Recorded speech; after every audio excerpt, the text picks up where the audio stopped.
Previously on Alan Wake, Alice has been kidnapped. Alan, please help me. Alice? You'll do exactly what I say if you ever want to see your wife again. I can't tell anyone except my agent Barry. Damn it, Barry, they'll kill her! You're my best friend, and I'm worried that you're not right in the head. The ransom is a manuscript I supposedly wrote that's coming true before my eyes. It happened just the way it was on that page. So dark. I have found only a few scattered pages. I want the entire manuscript. The deadline is in 2 days. I found Mr. Wake's pages.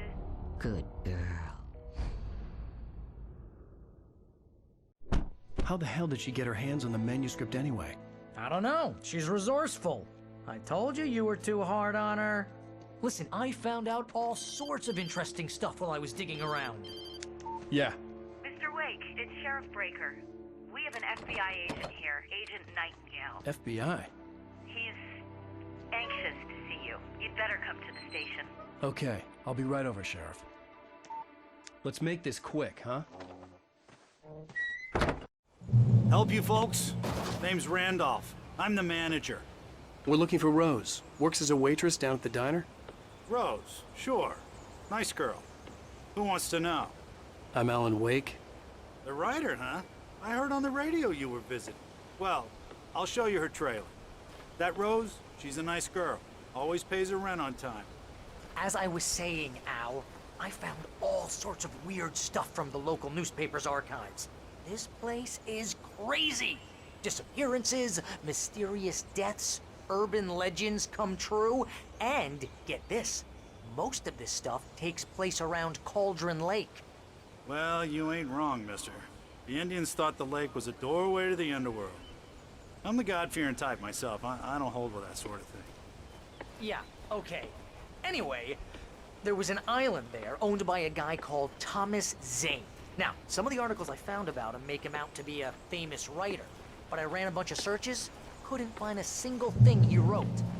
Zane was heavily into diving, so much so that the place came to be called Diver's Isle.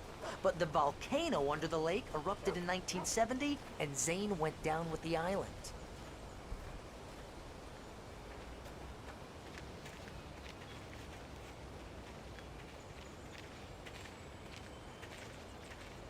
Yeah, how about that?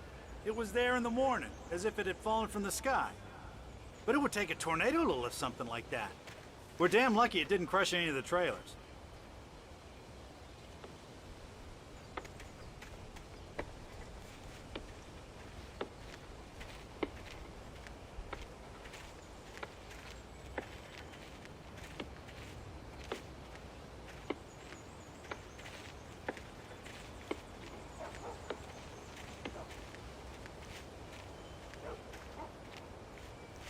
It gets better. A local girl, Barbara Jagger, drowned in Cauldron Lake just a week earlier. They were lovers. Sure, Jagger's a local spook store. The Scratching Hag. Comes for you in the dark. Childish stuff like that. Anyway, Al, I'm just getting to the best part. All of the articles about this stuff were written by Cynthia Weaver. I asked around, and she's that crazy bag lady you met. What, the lamp lady? She can be a little loopy, but she's not homeless or anything. Yeah, anyway, she knew both Jagger and Zane before they both died, and she had some kind of a breakdown.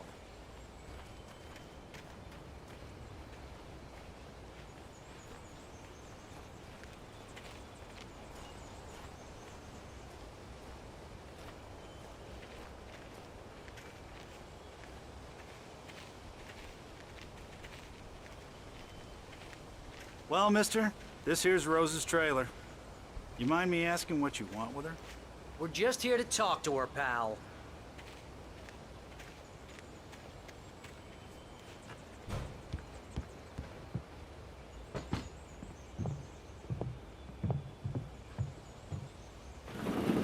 Welcome to... Oh dear, Mr. Wake. I'm so glad you're here. Rose, you have my manuscript? Oh. Oh, yes. Yes. Please, come in. Hey, this is really good. Rose, Yes, my manuscript. I really need it. I understand. I know what you need. A just to inspire you. Oh, for Barry? She doesn't have anything. Yeah, hey, Al? Al, what's... Oh... Barry! What? What?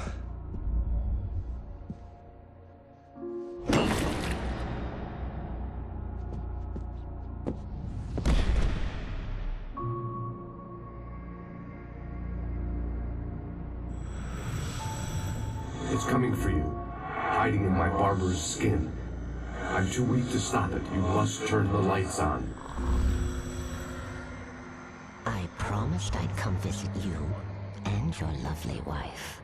You must finish what you started. I insist. You must turn the lights on. Turn the light on. Back to work, boy.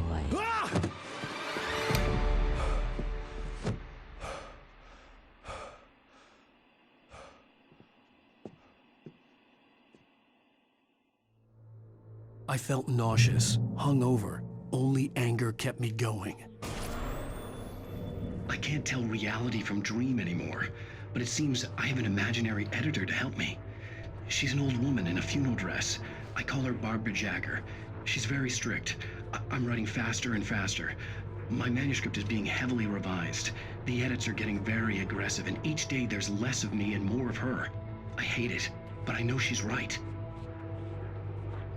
She promises me I can save Alice this way. She knows more of this than I do. About the complex incantation I'm attempting. About this place. She's worked with another writer under similar circumstances, Thomas Zane. The genre of the story seems to be shifting. It's turning into a horror story. I'm getting close. I can feel it.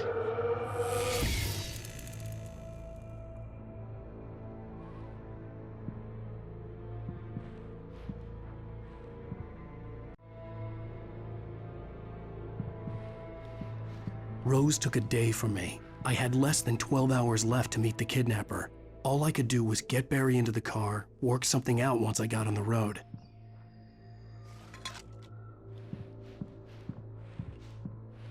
Welcome to the Oh Dear Diner.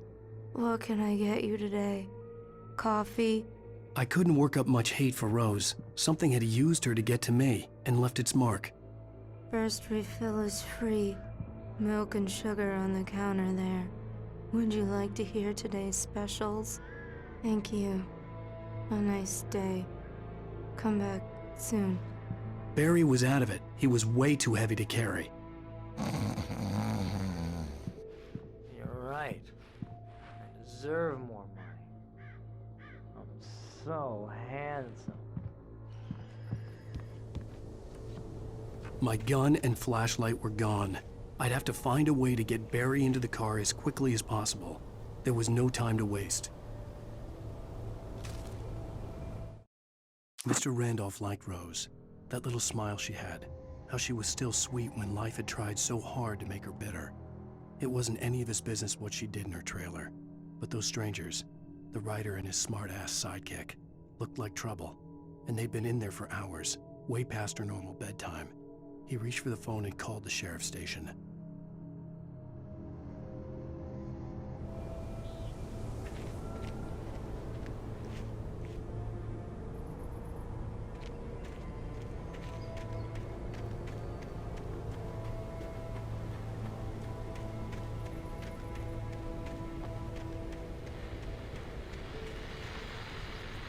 I just stepped outside to catch a breath of fresh air. Let me tell you, the weather's getting heavy. Nights like this make me especially glad I'm here talking to you and not home in bed. Once the weather takes a turn like this, I can't sleep at all. It's all tangled bed sheets and dark thoughts, punctuated by the occasional plunge into nightmare. Is it just me? Well, perhaps it is. But I hope I can make the night a little bit easier to get through. Caller, you're on KBN.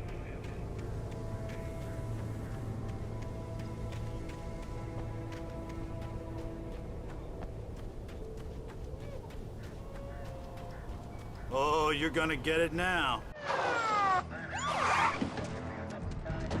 God God knows what you've done to that poor girl. This is Agent Nightingale, FBI! Get him up, Hemingway! You're under arrest! You move a muscle, I'll unload right in your goddamn face! Stay right where you are, Slane!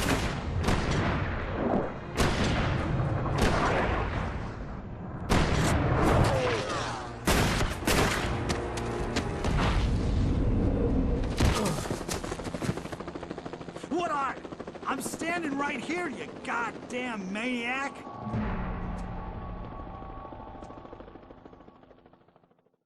I hated to leave Barry behind, but there was no way I'd miss my appointment with the kidnapper. Give it up, Mr. Wake. Come on.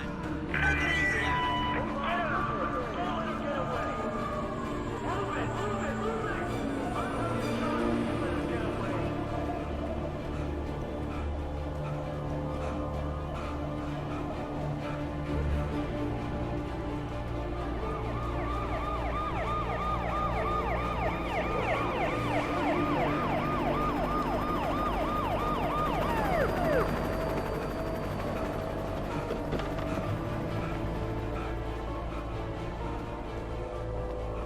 Stop running! We have the suspect in sight! Okay, men. Keep your eyes peeled. He's gonna try to make it through here. Oh, damn.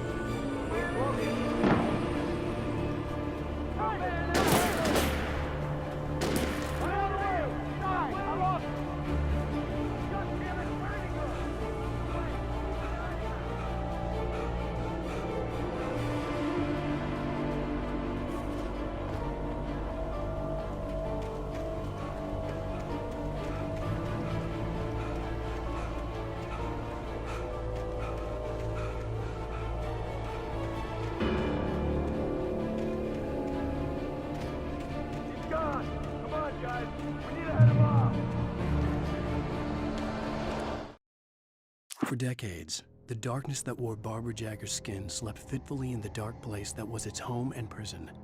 It was hungry and in pain. It dreamed of its nights of glory when the poet's writing had called it from the depths and given it a brief, terrible taste of power and freedom. The rock stars had stirred it from the deep sleep the poet had sunk it back to in the end. When it sensed the writer on the ferry, it opened its eyes.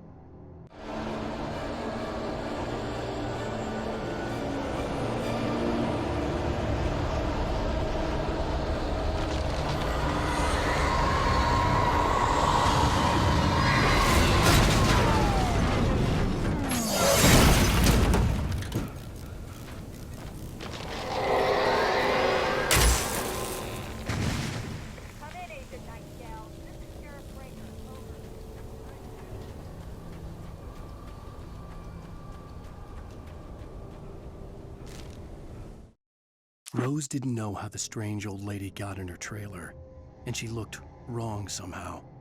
The woman showed her teeth in an approximation of a smile and traced a finger down Rose's cheek. "Pretty girl," she said. Rose felt as if she was falling asleep, but her knees didn't buckle. The crone spoke in a whisper, her words ice cold and dark in Rose's ear.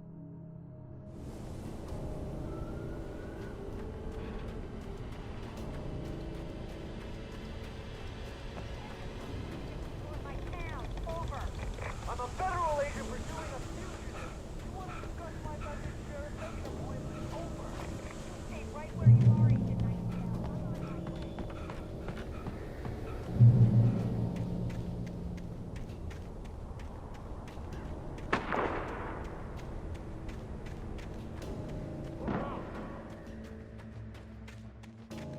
Search the area.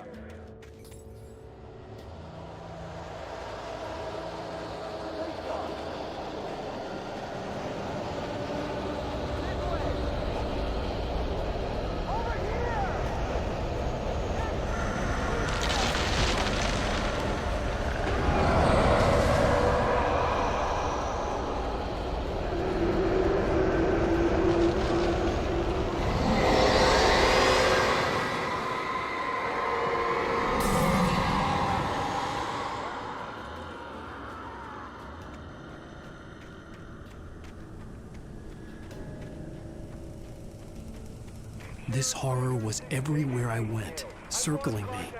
The cops didn't stand a chance. They were after a writer, not a monster. That geek writer just took out my deputies? Are you kidding? I mean, this guy...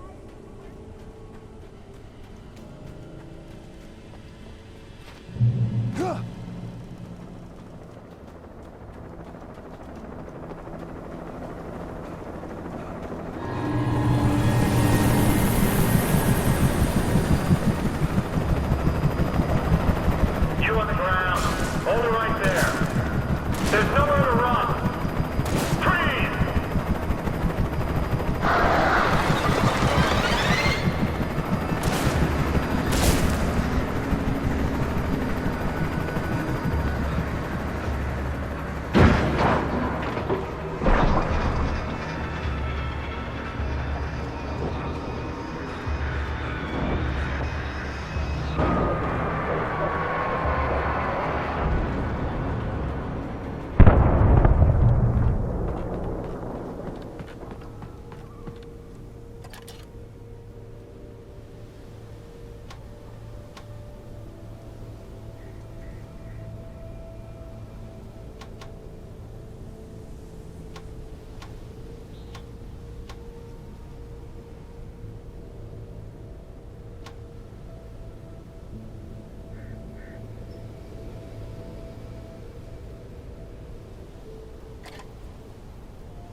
This is James. Mulligan, Thornton, come in. Over. Thornton here. Gates, we got both Wheeler and Rose in custody. They didn't put up a fight or anything. Why, they were... Hey, what are you... Come on! Sit down and give me that. James, Mulligan here. Over. Go ahead, Mulligan. Over. We got Wheeler and Rose here. Wheeler's drunk or hopped up on something. Speaking of which, that Fed had a pretty distinctive whiff of Otis Scotch about him, if you know what I mean. Over. I don't have anything on that, Deputy Mulligan. Over. Well, whatever. Anyway, Rose is just being plain weird here.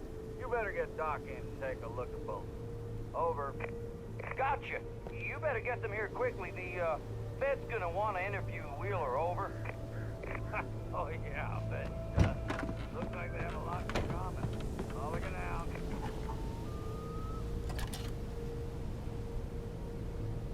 I could see the lights of the radio station in the distance.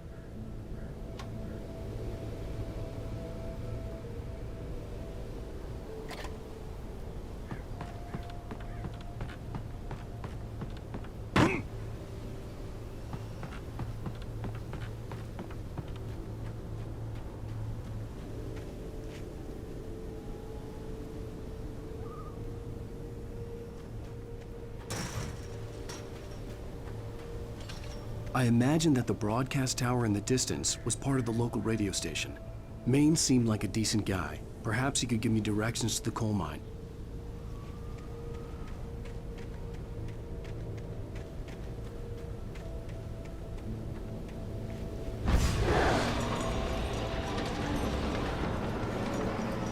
Unnatural shadows clung to the gate. The darkness that was after me was trying to stop me. I wouldn't get through without a light.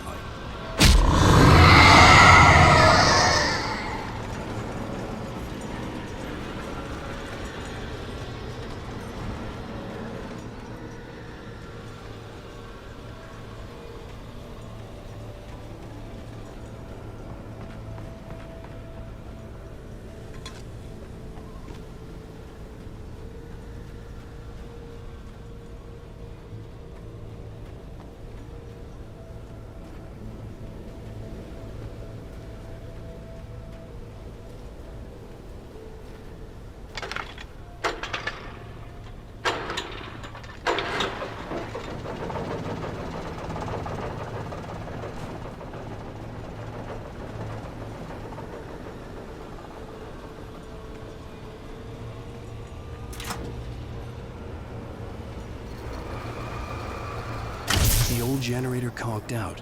I'd have to see if I could fix it and try again.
realized the flashbang grenades. They were an ideal weapon for my situation. Team 1, come in. Over. Team 1, this is Sheriff Breaker. Report. Over. Team 2, come in. I need a report. Over.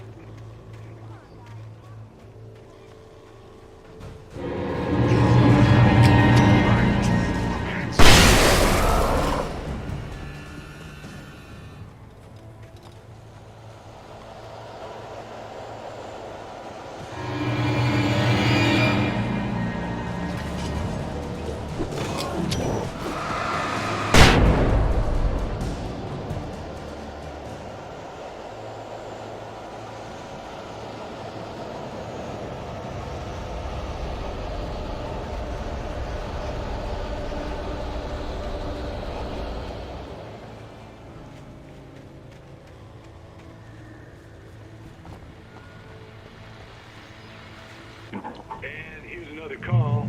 You're on KBFFM with Pat Maine. It's Milt Peabody, Pat. What's on your mind, Milt? Well, I live near the trailer park, Pat, and there's a big ruckus going on over there. Well, that's just up the road from me, too. What's going on, do you know? I don't know, but there's a bunch of police cars there, lots of sirens, a helicopter buzzing around, and I think I heard some gunshots. Gunshots? Yes, sir, like from a pistol. So can you find out what's going on? Because it's just next door and they're popping off guns there. They're still shooting? No, it was maybe 10, 15 minutes ago. It sounds serious, Pat. I'm telling you, it don't sound like no party. Well, I'm certainly going to give the station a call, Milt. Okay. You'll hear it here as soon as I hear from them. Okay, thanks.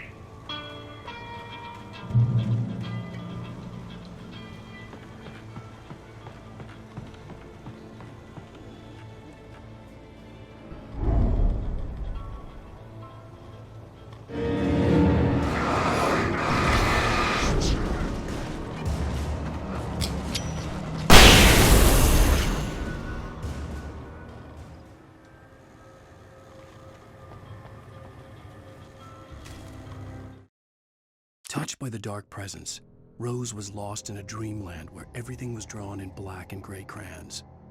The old lady had promised her that all her wishes would come true. She would be Alan Wake's muse. She was smiling so hard it hurt her face.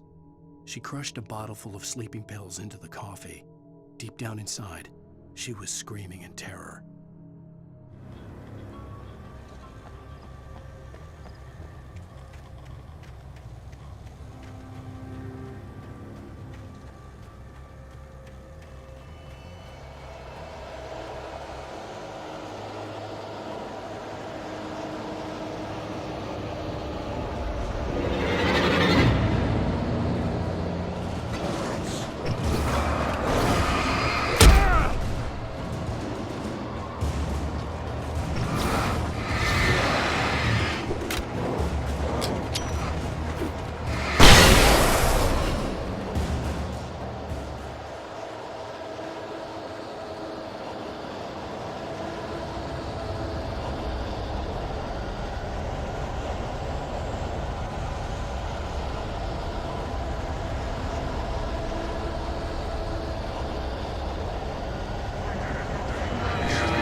hope Maine could lend me a car to get to the coal mine.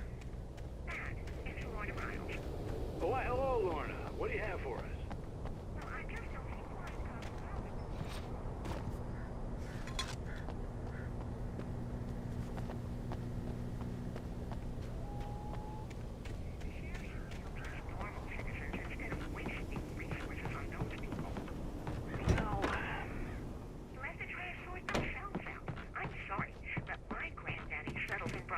In 1911. Well, thank you very much for that compassionate viewpoint, Lorna. Oh, here's a little surprise. The famous writer Alan Wake just walked in. Folks, I'm going to see if I can talk him into an interview. Come on in, Mr. Wake. Oh, I'm so glad you could find the time to do this, Mr. Wake. Nowhere to run now, Dan Brown. You back away from me. Don't hurt it. Whoa. Everyone calm down. Put the gun down. We're all friends here, right? Cool your jets, Nightingale. We got him. Judas Priest! What the hell's the matter with you? There's a civilian in there.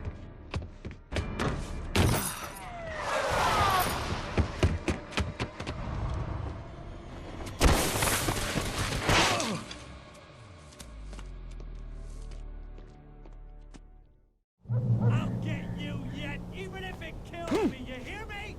You hear me, H.P. Lovecraft? I had fallen off so many cliffs it was ridiculous.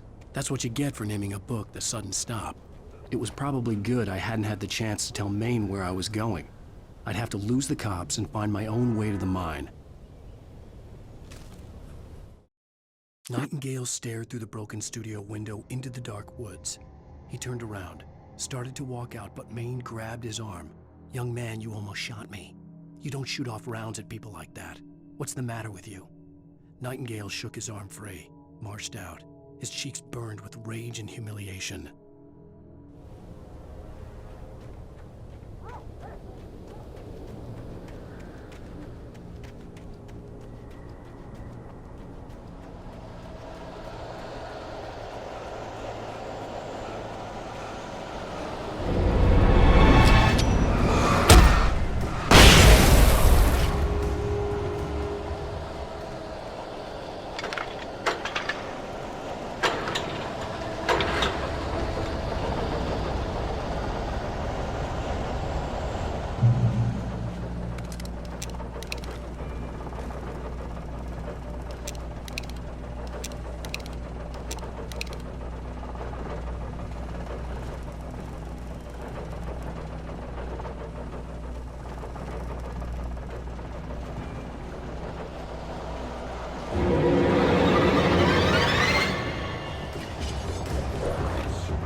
There was no sensible reason for the power company work lights to be here. It was almost as if they'd been left for someone like me to use.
Sarah trusted her gut, and her gut said Agent Nightingale was an asshole.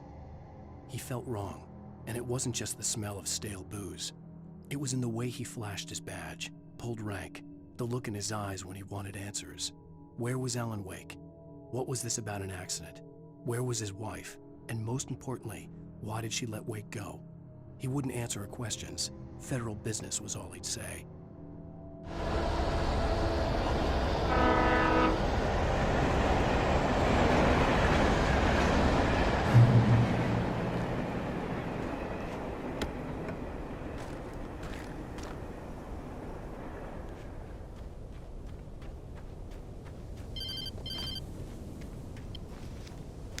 Hello? The most stubborn man I've ever met. Alice? Alice? Alan, I'm so afraid. It keeps me in the dark. Please help me. I look at you, Alan, and it's not you. Something else. Looking out from behind your eyes. Alice, I'm here. I'm so alone here. It's all gonna go to hell. You need to be careful. Cooperate. The connection had been terrible, but that wasn't the only thing that hadn't been right with the call. She sounded wrong somehow, but she had called me. The pipe wrenched itself loose from the bridge's steel framework. Wrapped in darkness, it floated in midair, twitching. For a moment, I didn't understand what I was looking at. The heavy object lurched at me with impossible force. I threw myself out of the way, but just barely. When I turned my flashlight on it, it shook in a dark rage before it flew at me again. I could see a railway bridge up ahead and a warehouse of some sort on the opposite shore. I hoped I could find a car from there.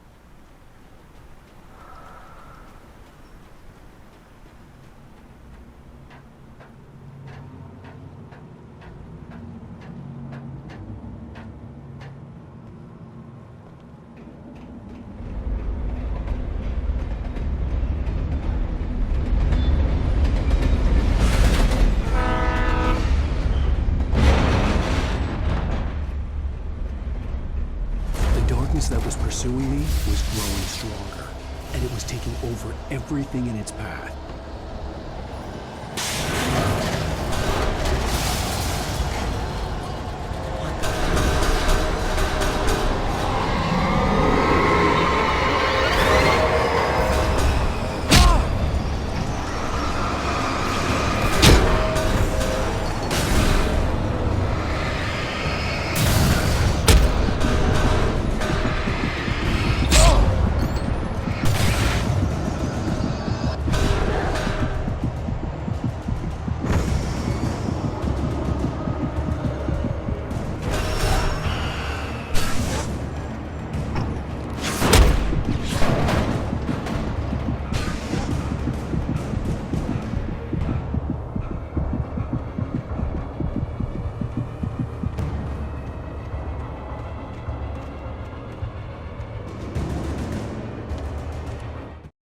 I slammed the door shut right in his smug face.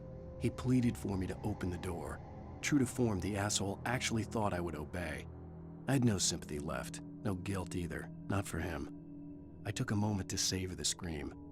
I bet I had a smile on my face. It was all that I had time for. The dark presence was inside the lodge with me.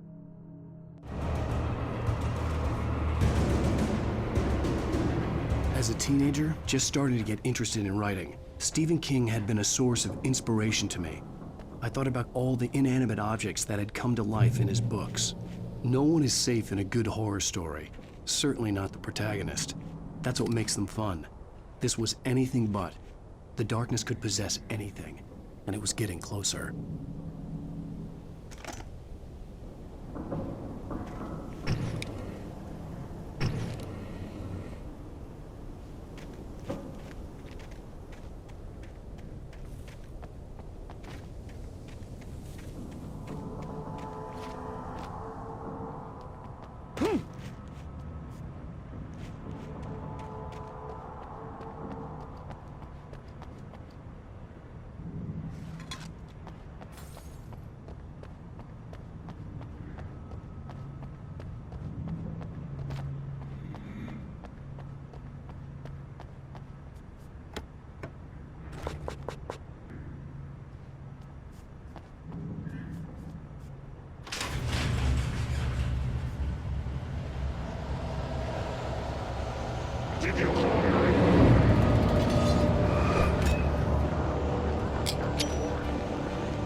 take the facts of our existence for granted, unaware that they are merely a thin veneer of desperate self-delusion, covering a vast cosmos of madness and horror. All too often, the stars are right. In Night Springs. Tonight's The darkness surged towards me, sucking everything loose from the ground into its depths, tugging at my clothes. I saw the flare the kidnapper had dropped and threw myself towards it just as I felt my feet leave the ground. The darkness embraced me with the force of a tornado. Somehow I managed to light the flare.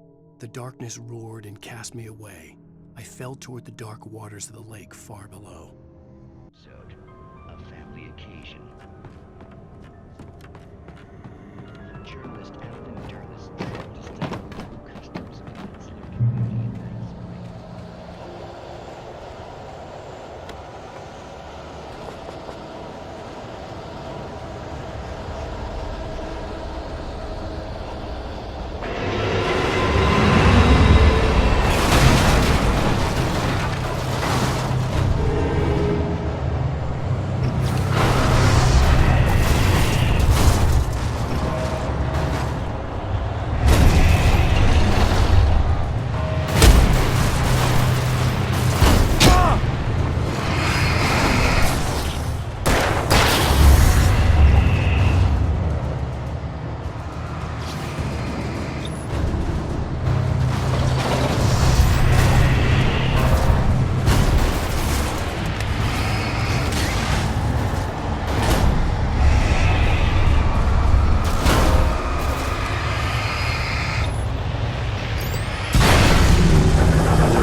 had never been this glad to see the sunrise. I had a couple of hours to get to the coal mine.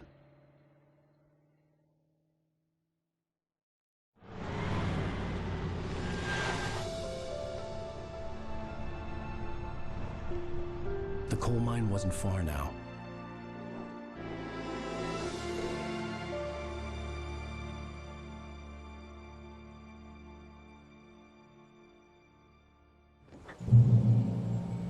Today, I would meet the kidnapper, and he would give me Alice. I wouldn't give him any other choice.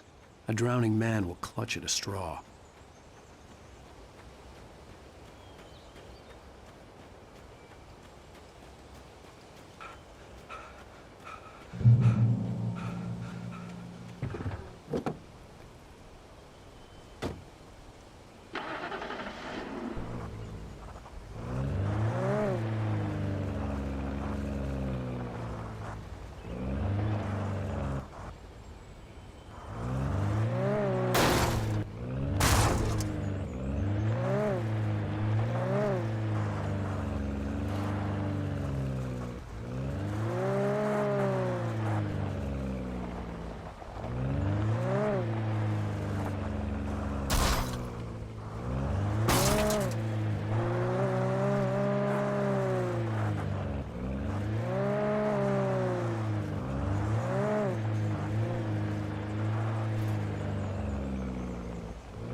This is Pat Main, and you're listening to KBF-FM. Folks, I want to apologize for kind of abandoning you to that looping music track last night, but I was detained.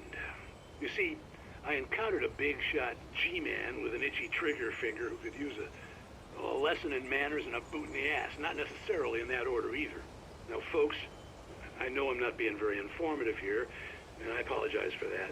I really should just keep quiet, but I'm just so peeved right now, because some people just shouldn't be carrying badges. I'm just glad that our Sheriff Breaker was there to straighten things out.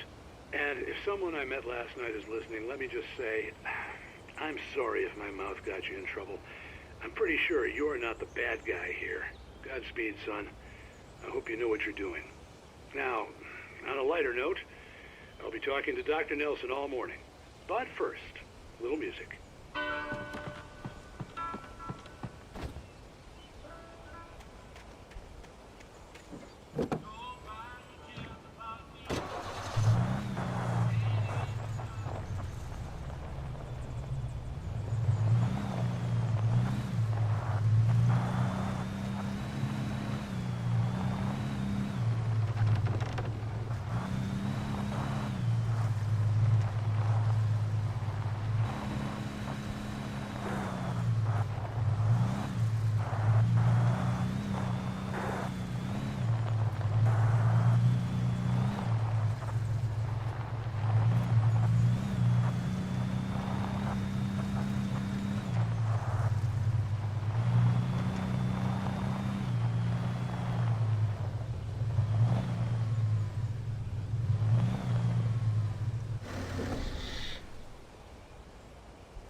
Welcome back to KBF-FM. Hope you enjoyed that tune. Now, Doc, you were talking about life and finding that special someone, that soulmate. Well, you were talking about that. I was saying I don't buy it. Well, see, to me, that's strange, because I always pegged you as a hopeless romantic. You got me there, Pat. But I think love's where you look for it. And you need to do a lot of looking, sure. But the idea that there's that one special person out there for you, and if you miss that chance, it's gone forever and you're forever incomplete. I mean, isn't that depressing? Or, heck, childish even? There's plenty of fish in the sea. And apparently a fisherman has a fishing analogy for everything, but what you're saying, isn't that a little harsh? Well, no. What I am saying is that your potential for finding that connection isn't limited to what's essentially a chance encounter. How is that harsh? Yeah, well, I guess that's a nice thought, but let me say something personal here. Okay. Now, well, I don't disagree with you exactly, but I can't really fit that together with what I feel, what I felt for someone, because she was the one. She was. And I let her drift away from me. Maybe I didn't put in the work, I don't know, but, well, since then, it was a long time.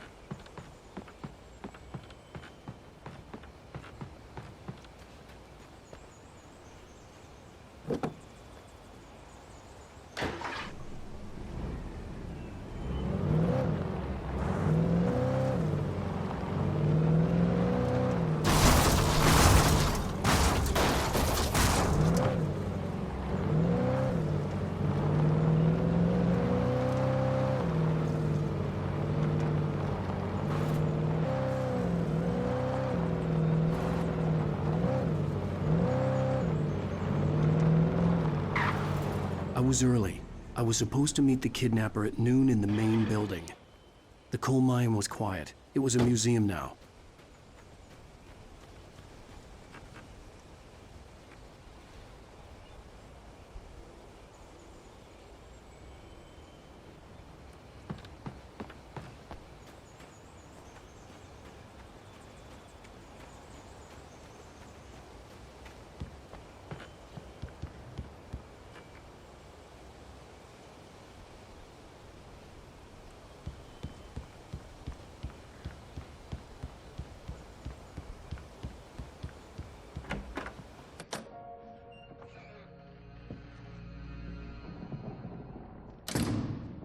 I didn't want to go outside. Cops had to be looking for me. The noon sun turned the place into a sauna. The day dragged on. Different scenarios ran through my mind. Ways of how I'd torture the kidnapper to get Alice back. Or the different horrible things he could have done to her. I imagined her dead. I had no way of knowing she was still alive. It was killing me. I was running on blind hope. It was all a waste of time. The bastard never showed up.